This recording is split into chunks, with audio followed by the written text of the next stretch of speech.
Hi, this is Steph again, and I wanted to talk today about electro hypersensitivity. Um,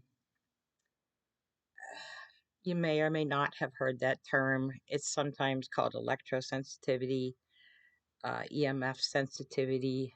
Um, and first, I just want to give you a quick story. Back, I don't know, 6, 7 years ago, something like that. They put smart meters in out here. Now we're in a very rural area. A lot of people think like all this stuff's just in the big cities. I'm in Amish country in Pennsylvania. It's a central PA, very, very rural. We've got 5G and smart meters everywhere. But anyway, we're not living in our house. We are living somewhere else temporarily while we were looking for our house. And um, I have an autoimmune disorder. Anyone who's been following my channel uh, would know that. But I stay very active, and I try to keep myself as healthy as possible. As I know, I sit here sucking on my beloved cigarettes, but it's one thing I would not been able to give up on. I don't drink. I don't do drugs. Never did. It is what. But anyway, so I was pretty active. We were living on my cousin's property in a motorhome, and that was about like 2 or 2.5 acres. It's really beautiful. It's alongside the river. It's a town about 10 miles up the highway here, and then we took care of her house, which was across the street from this property, and her pole barn, which is also across the street. It was a lot of property. Plus, we did other people there, and we did snow removal and whatnot. But anyway, so we were like usually out, really doing a lot of stuff. And one day I just woke up, got up, made coffee, and like I couldn't even get 2 sips of my coffee down. I mean, I just was so nauseous. And I thought, all right, well, it happens. Sometimes your stomach gets upset or whatever. And I thought, oh, no big deal. But I had a headache. And I was super tired. And I don't remember if I was throwing up or not. I think I had diarrhea. I mean, I just was like a mess. I didn't have a fever or anything, but and I've never had the flu like in my whole life, at least not that I recall. If I might have had it as a kid or something, but I just thought, oh my God, like if this must be what the flu feels like, minus the cold symptoms and the fever. But other than that, I mean, I felt terrible. So went to bed, figured this would be over in a day. Weeks went by, and I just couldn't shake this fatigue, the headache. I'd get dizzy. Um, just the nausea kept going on, and I was getting like really bad cramps in my legs at night. And I have carpal tunnel in both hands. This one was fixed. The carpal tunnel was fixed, and the rest of it wasn't. And of course, the surgeon didn't want to do this hand, and I didn't want him to do it either. Uh, but this hand, like every night I went to bed, it was like my whole arm up to my elbow was on fire, and this went on, and I'm just thinking, like, what the heck? I mean, I felt fine, and now I'm like just laying in bed every day because I'm just so bloody ill. I can't get up. I can't. I just felt terrible. So, since I was just in bed, I had my computer, and of course we were working off of Wi-Fi, and I didn't know anything about all this stuff at the time, and a random video popped up on YouTube. I think it was I'm sorry, Take Back Your Power, or it might have been there's a channel called Minivan Jack. The guy's name is Jerry Day, and I really recommend you go to his channel and follow him. Really, really an intellectual guy, and he's got a lot of good information. But he also had a website. I'm sorry, it says if you go to his YouTube channel, you'll find a link for the website. But he also had a lot of information on the EMFs, and so um, I didn't know what kind of meters we had, so we went out and looked, and sure enough, there were smart meters. And I didn't think that they had been there when we moved in. Um, so I was asking around. I mean, this is just like a street with like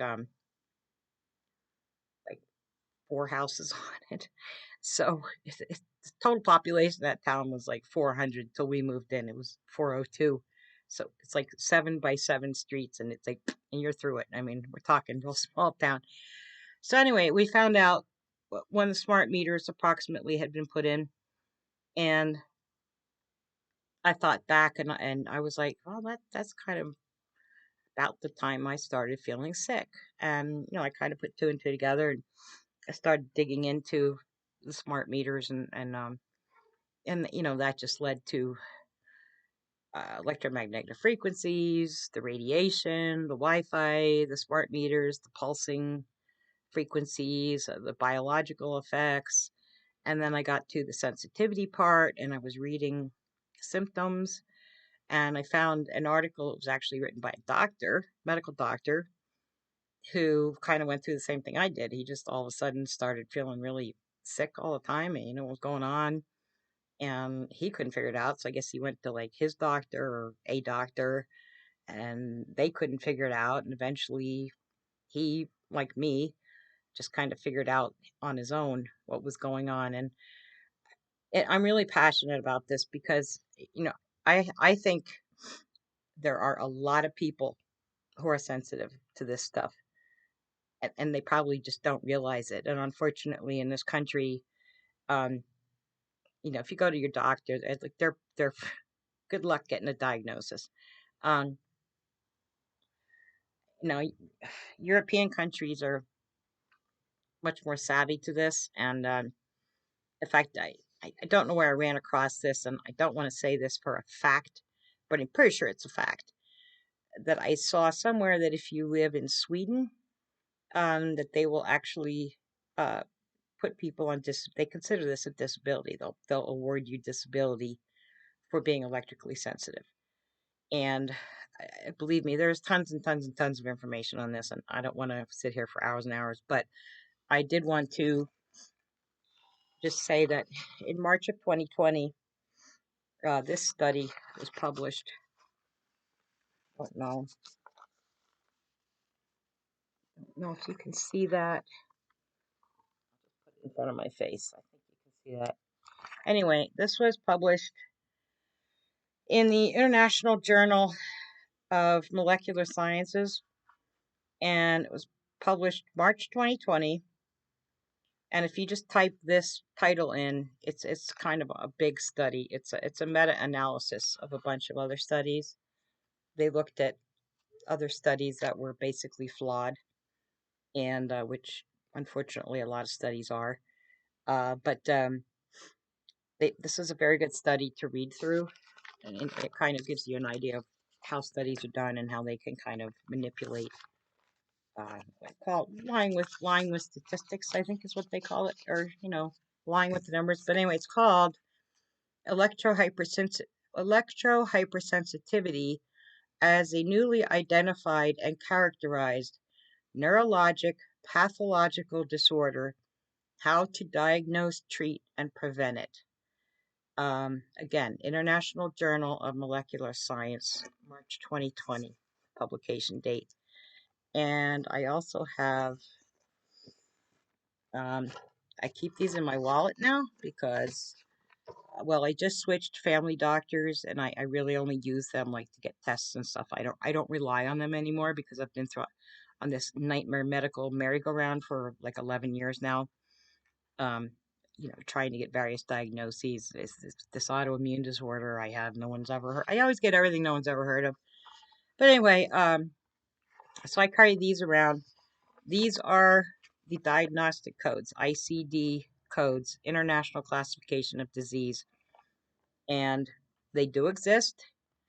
Probably grudgingly. Um, I know when that study was published, I don't believe this was recognized by the WHO, and I don't know why the WHO has to be, the ones to say, well, this can be a disorder or not. That part I don't know, but for whatever reasons. But they call it idiot. It doesn't even make any sense because idiopathic means like cause unknown. But what they call it, rather than electrosensitivity, is idiopathic environmental intolerance attributed to electromagnetic fields, which kind of makes it sound like, well, yeah, we kind of recognize it, but they attribute it to electromagnetic fields, but that doesn't necessarily mean it really is, and saying it's idiopathic. But whatever the case, there are codes here. For example, two codes for illness injury resulting from exposure: W90.0, W90.8. These, I believe, I found on Dr. Magda Havas's YouTube channel, or she also has a website, which I think is just Magda Havas. I always forget if it's .org or .com. I think it's .com. MAGDAHAVAS. MagdaHavas.com. She's a retired professor, but she studied these things, these EMFs, for decades. Dr. Martin Pall, Pall, did a ton of work on this stuff too. Of course, he kind of got ostracized, because that's just the way it works with. I've got to be careful what I say here, but the industry doesn't want a lot of this stuff coming out. But anyway, it is very real, and if you have noticed that you are extraordinarily fatigued, having headaches, getting dizziness or vertigo, you can get heart arrhythmias, like palpitations. You feel like your heart's fluttering. Um, Nausea. If you already have a painful condition or neurological condition like I have, of where your nervous system's inflamed, well, obviously then your pain levels are going to go up. Your what little energy I used to have would go down, and obviously I'm doing much better, but that's because I've educated myself and I take steps to mitigate my exposure. For example, my computer does not work. I do not have Wi-Fi in my house. I don't use a cell phone. We have a corded house phone. It's not a deck phone. It is a corded house phone. Uh, like I said, we have no Wi-Fi. We don't use a cell phone. We have a cell phone. We use it rarely because I've been going to different medical places now, and I don't know how to get there. And we got lost coming back last time we went without uh, the GPS because you can't necessarily just turn around and come back the same way you went. So we ended up going to uh, we were going the wrong way. Put it that way. We did manage to find our way home, but anyway. So no Wi-Fi now. There is a 5G transmitter right across the road. It's kind of like uh, catty corner to our house, but that thing's blasting away, and I have been feeling the effects. It's been up and running. Well, it's been at least a year, possibly two. I'm not really sure, and I definitely started feeling effects. I noticed this sort of triangular. Well, actually, they're going up the highway here. This is the only one out, like right where we're at in our township, and I think it's just because my friend up the hill works off Wi-Fi, and I think because she wanted it, so I can thank her for my misery. Uh, but I do know it's on and working, because like every time if we have like even a little power outage where the power goes off for like 2 seconds and then comes right back on. I don't even know how that works, but I have to go in and reset my uh, Wi-Fi and turn it off because I had to keep calling the company, and I guess they got tired of me calling, so finally they just gave me the website where I can go in and just turn off and then go to 5G and turn that off.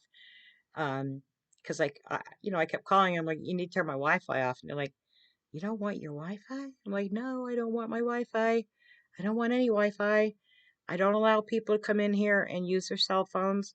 I mean, they can bring them in with them, but I just tell them you can't use them. You can't sit here and be scrolling on, Facebook or TikTok and, or texting people. And besides which, if you come over here to visit me, you don't need to be on your phone. You can put your phone away, as far as I'm concerned. If it's that important, then you can go back to your own place and use your phone. But anyway, all that aside, I also recommend getting one of these. This is a tri-field, and you can see it measures the RF, the electric, and magnetic fields, and it doesn't matter. I'm not really sure. Standard and weighted, I'm not precisely sure, but it doesn't matter, which one you put it on.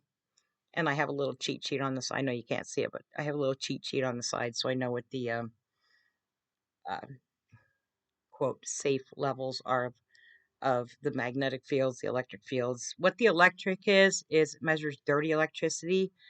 And without getting into a big, long, huge explanation, I really recommend you go to Dr. Magda Havas's YouTube channel. She's got a lot of good PowerPoint presentations, and she can explain the mechanisms of all this, how it works and how it affects your biology much, much better than I can.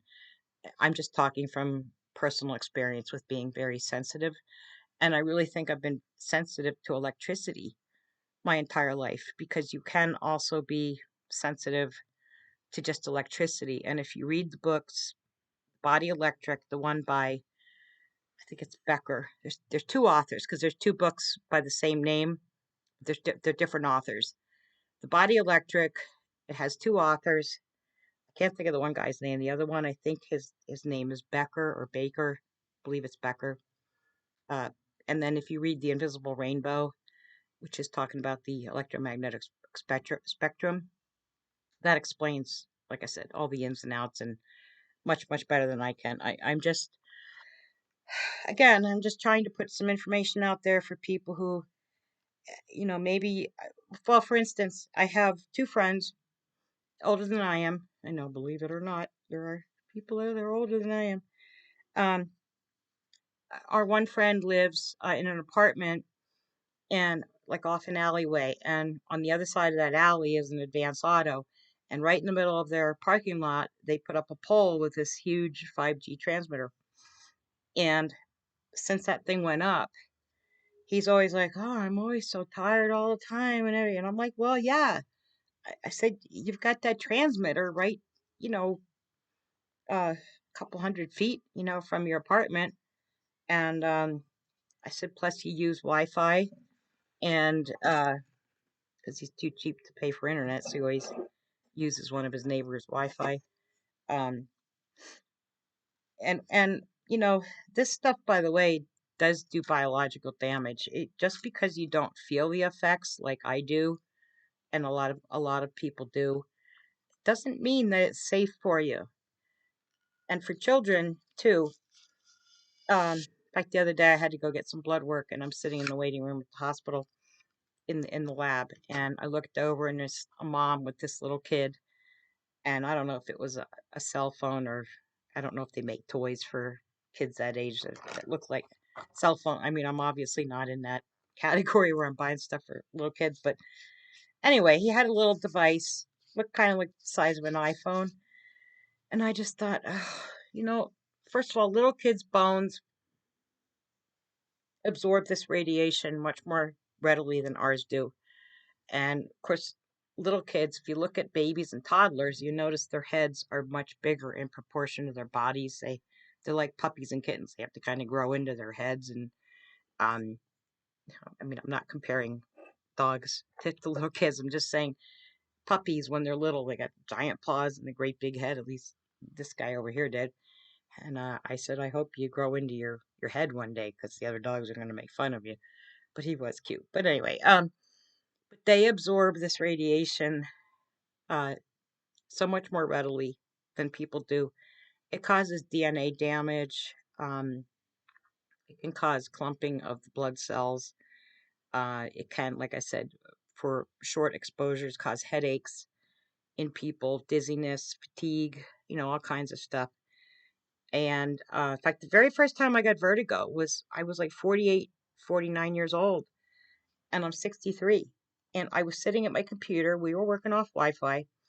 We were living in an apartment complex, and this was the very first time I was really exposed, like awash in Wi-Fi, because I'm pretty sure everyone, beside us, above us, below us, in the whole complex had Wi-Fi. And of course, back then I didn't know anything about it, and you know, I got vertigo very, very fleetingly, and now I'm getting it like continuously. And in fact, I'm waiting for the second half of tests I have to go through. I went and had my head shaken, and I was laid down and sat back up and turned this way and turned that way, and I had these funky goggles on there, like one eye blocked off, and something was like jackhammering on my head, and unfortunately I didn't react to any of it, and I think he was kind of annoyed, and I'm like, well, I'm sorry, it just it comes when it comes. I don't know how to. I told him there's no rhyme or reason to. It's not positional. It's not the crystals in my ear. You have these little crystals, and if they start moving around, because that's the center of your equilibrium is your inner ear. So we ruled that out, and if I fail or pass, I'm not sure which way to look at it, the next set of tests, and if they don't find any reason for the vertigo, then I'm pretty sure I know what the reason is, and that just kind of means that I'm doomed to probably have the rest of my life. But anyway, and again, I think anyone with an autoimmune disorder, MS, uh, chronic fatigue syndrome, fibromyalgia, anything involving the nervous system, and also if you've ever had chemical sensitivities. And I even had someone make fun of me one time because they're like, "Well, you smoke." I said, "Yeah, but I don't like when we're in the truck, my boyfriend smokes, and he has a bad habit of not cracking his window, and I always have mine cracked. So the smoke is coming over past me and going out my window, and I can't stand like that secondhand smoke. I can inhale it. I know that makes no sense, but I don't like the secondhand. And when I go in a store and I go past where like the laundry detergent and fabric softeners and all the really strong perfumey stuff, even to someone with strong perfume on, I immediately, like, my nose gets clogged up, my eyes will start burning. When I was a kid, um, couldn't put my hands in any kind of soap, which was nice. I got out of washing the dishes at least for a while. And I had special soap my mom bought that had no perfumes. I couldn't use any kind of hand lotion that had perfumes because I would get rashes. That was, I mean, just a rash, nothing. I didn't get sick or anything, but my skin couldn't tolerate that stuff. And I've gotten over that part, but getting all like nasally and burning eyes and stuff, I still have that to this day. But uh, I just think that this is a problem that's very, very, very much underdiagnosed, and doctors are more than likely going to gaslight you. And I hate that word, but it's like just the perfect word. And believe me, I have been. And I had a doctor write a very, very disparaging note in my patient notes chart, whatever, um, saying that my concerns were unfounded, and I was paranoid and all this stuff. And I said, dude, I, I read so much research like for 3 years. I mean, I was just digging and digging and digging for everything I could find on all of this stuff. And obviously, this guy didn't have an ounce of information or education about this stuff. Because I wanted to say, well, why don't you call up Dr. Martin Paul and argue with him? Or why don't you call up Dr. Magda Havas and tell her she's paranoid, and all of her research is unfounded because you're a medical doctor and in family medicine, so obviously you know everything there is to know. I don't claim to know everything there is to know. Nobody does. But if you're having unexplained, especially like chronic fatigue or fibromyalgia, things that the doctors are just going to tell you, well, yeah, you have it, but we don't know what's going on. I would consider that because I mean, I didn't get a cell phone until I was like 51, so I'm not exactly sure when smartphones came out because I didn't have one. I didn't want one. I had no need for one. I wasn't interested in one, and I did have a computer, and I did work off Wi-Fi. Like I said, that's the first time I got vertigo, but I didn't make the connection. Um, but I didn't really start being um, really sensitive until smart meters went in, and I acclimated to those. And you can, but when the transmitter went up across the street, um, I've been having more trouble acclimating to that. I mean, I have gotten to a point, where I tolerate it fairly well, but I do have a lot of heart arrhythmias. Um, and in fact, it did finally get the diagnosis put in my chart by the cardiologist. I wore one of those little it's not a Holter monitor. It's like a new high tech. It's just a wire. It's wireless, but it's just a little thing they stick on your chest and you wear it for like a week, and then you send it off someplace. They read it and they send the results to your doctor. Excuse me. But I'm convinced the reason I got the diagnosis is because I went armed with those diagnostic codes and with that study, and I had some other information, and I told him that, this is very real.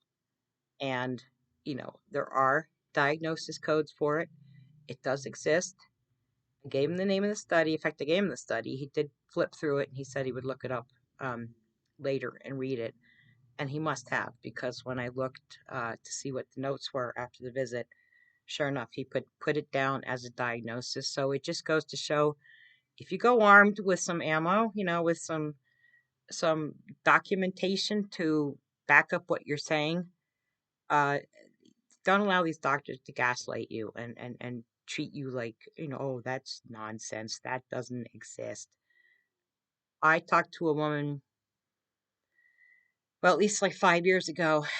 Um, I got so desperate for answers, I actually contacted a group in Maryland, and the woman, part of that organization, and I don't recall the name of it, but she was very nice to get back to me, and it turned out she had a sister who's here in Pennsylvania and put me in touch with her. Now, the sister is an attorney, and she had been fighting at that point for 5 years. And that was 5 years ago. And we all still have smart meters on our houses. But she had been fighting to get the smart meter removed because she was telling me basically about her life and how she felt on a day-to-day basis. And that's pretty much how I started feeling. And I thought, well, that's it. I can't have this stuff in my house. And if we do have to go, like every hospital has Wi-Fi, which I think is crazy. You go to any store. Why these places all need Wi-Fi? I don't know, but um, because if you have a cell phone, you have data, and I realize, I guess people use Wi-Fi to save on their data or whatever, but cripe, you can live without it. I mean, we lived before and any cell phone ever existed. But this I think is an epidemic. Um, and I just encourage you to kind of stick your nose in and look into this a little bit. And if you know anyone, and especially right now, after the a lot of people took those, and I'm sure, uh, well, my opinion, that those people probably are feeling the effects as well. Um, and I wanted to keep this short. I always say that I'm going to keep it short, and I'm on here for half an hour. But this is such a huge problem, and people don't realize. And please, if you have little kids, your own kids or grandkids or whatever, please don't give them devices that are working off Wi-Fi, or even just, even if they're hardwired, even the blue light the screens give off, it's bad for your eyes. And there's just so much to this that it's worth taking some time to go to these different scientists' websites, and there are plenty. I have 8 pages of websites printed out from around the world, and I have an entire box of stuff I had printed out a long time ago. And in fact, that was only half of what I had printed out. There is, I mean, there's thousands of papers written on the biological effects, not as many on EHS, but I would say probably hundreds of papers on that. And now that it is officially recognized by the WHO and there are ICD codes um, assigned to it, if you suspect you have it, print those out, print out that study, or at least take the name of it. And if you go to a doctor, I mean, they're not really going to be able to do anything for you, but you can at least get that diagnosis put on your chart so it's documented. And then no doctor down the road is going to be able to, you know, make fun of you or treat you, you know, like you're some sort of lunatic or, you know, you're just making this up or, oh, that's crazy or, all this stuff they love to say. So please look into it. And if you are suffering, take steps to mitigate your exposure. Get a meter if you can. This was about $150. It may have gone up in price, and it probably has by now. I've had this for a number of years, but it's well worth the investment. And go around, check your outlets, your light switches, even your appliances. I mean, I put that thing up against our coffee pot when it was on one day, and it was like off. I couldn't even read it. It was now I forget. I think I had it on electric, but the dirty electric that thing was putting off was astronomical. Stuff that you wouldn't really think of, like, oh, I just have the coffee pot on, no big deal. Um, but this is serious. This is a serious issue, and it's something that really needs to be talked about more. And people need to take the responsibility to educate themselves about it. If you're going to use Wi-Fi and you're going to be sitting staring at a cell phone all day or a computer screen or whatever, you need to educate yourself about the biological ramifications. And also, if you're feeling crappy, um, look at the symptoms you're having, look at the symptoms of EHS, and, try to, and obviously, correlation is not causation, but if there is a correlation, you might be able to decipher for yourself, well, okay, my symptoms started right about the time that, this went in or what.